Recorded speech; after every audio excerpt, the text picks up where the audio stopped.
Hey, welcome back. I got another package. This one is from good old Vinegar Syndrome. Yes, I did pre-score it to make it easier to open for the unboxing. Figured I'd keep some of that stuff off of the video. So this is a partner label for the month of May. Now, if you know Vinegar Syndrome, you know that in May they do their halfway to Black Friday sale. So when I bought the partner label, because the partner label still dropped on the 1st as usual, even though the actual titles will be next week as I record this during the halfway sale on Memorial Day weekend. They didn't have the add to your existing order, so I was like, oh, I guess they're not doing this month's partner labels with the Black Friday orders. Like, no, I guess they were shipping them out super early because I got it, so that's why they didn't have that combined. So, you know, whatever, cool. Have something to watch before the big order of that and then wait for those to ship and all that stuff. So, only got one partner label because that was all I really wanted, so watch me unbox it. Ooh. And which partner label did I get? Well, I got Gaspar Noé's Irreversible, a movie that most people have no desire to ever watch more than once, but I'm a glutton for punishment like that. So, here is the front of the cover. I know there was a UK release. I forget if that was Arrow, maybe, that put it out.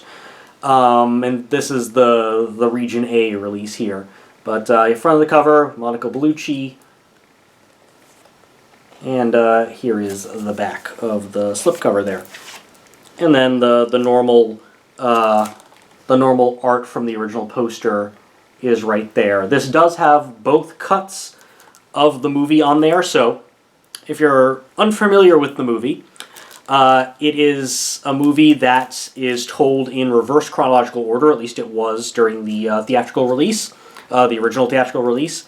I think the idea was Christopher Nolan's Memento had come out, and that was big, and that was not entirely told backwards. People forget that that movie has color sequences that are told in reverse chronological, and then it has black and white sequences that are told in chronological, and they sort of meet up in the middle at the end. But even then, Memento is not the first movie to be told in reverse chronological order. I think that is Betrayal, the Harold Pinter play that was turned into a movie. That might be the first one. That was from the 70s. Never seen it. But yeah, I think the reason Irreversible, I think Noé is on the record about that being the reason he decided to do it in reverse. And it's interesting because the movie is a rape revenge movie, you know, so of the Last House on the Left and I Spit on Your Grave variety, sort of. And obviously in all of those movies, you have to sit through the brutal, ugly rape before you get to the revenge, which acts as a catharsis. But when a movie is told in reverse, you get the revenge, but because that's the only act of violence you've seen up to that point, it changes how you interact with the piece. So that makes it sort of an interesting way to deal with what visceral reaction you're going to... It just flew out of my hand. I was trying to take the plastic off. It also scared poor Carl. So that is the front of it as I showed you, and that is the back. Who did put this out? This was Altered States. Okay. Yeah, I think they also did the Lux Aeterna. Anyway. And, oh, they're on 2 different discs. So it has the Monica Bellucci down the hallway is the background art there. And then you have the theatrical cut, the original cut, and the straight cut on 2 different discs. The straight cut was recently released in theaters. It did come to my local Alamo Draft House, but the times were not convenient for me to see it in the theater. That's kind of an interesting movie to see in a group of people, though. What do we have for extras here? There's the 2 cuts of the film. Both seem to be newly restored in 2K, and there's an hour of new bonus features. So there is The Irreversible Odyssey, a 42-minute featurette revisiting the film 20 years later. And it's got interviews with Noé, Bellucci, Vincent Cassel, and others.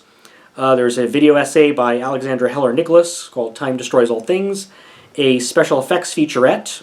There are different special effects. I think...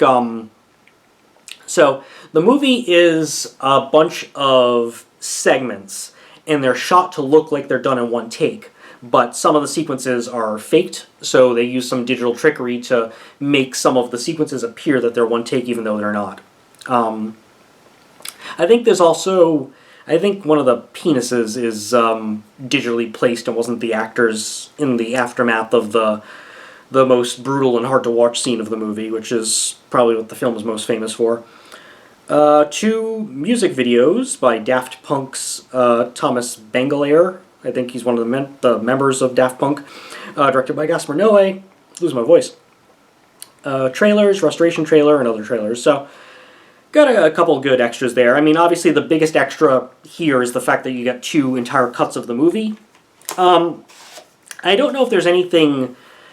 I've never seen the straight cut of it, so I don't know if it's just like, hey, we're just going to show it in chronological order, or if there's other changes that are made to the edit or whatever in that version, but I'm interested to see and kind of compare, not so much like differences between the cuts like you would between like a director's cut and an original cut, but more how watching it in chronological order affects the visceral reaction, or if it even affects how you interpret the piece, watching it that way versus watching it in reverse chronological. Because watching it in the backwards motion it's a very interesting experiment, and sort of flips how you would normally engage with a rape revenge movie.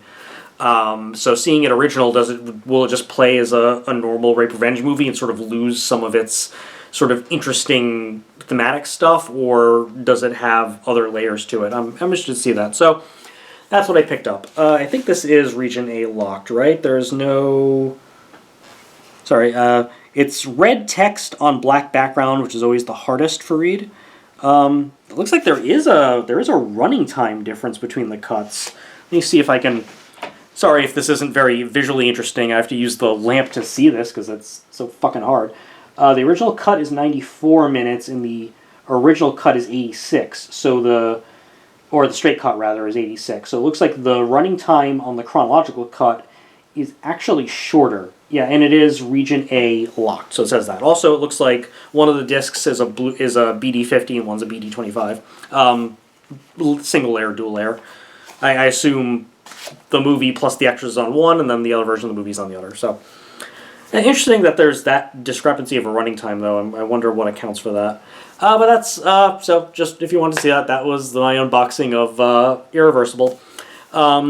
Let's see, don't have anything coming up in the near future as far as unboxings that I'm aware of, but the Halfway to Black Friday sale, as of when I'm speaking, is 8 days away, and I've already pre-ordered Uli Lamel's Boogeyman and Showgirls from that, and we'll see what else comes up there. But otherwise, have a good one, everybody.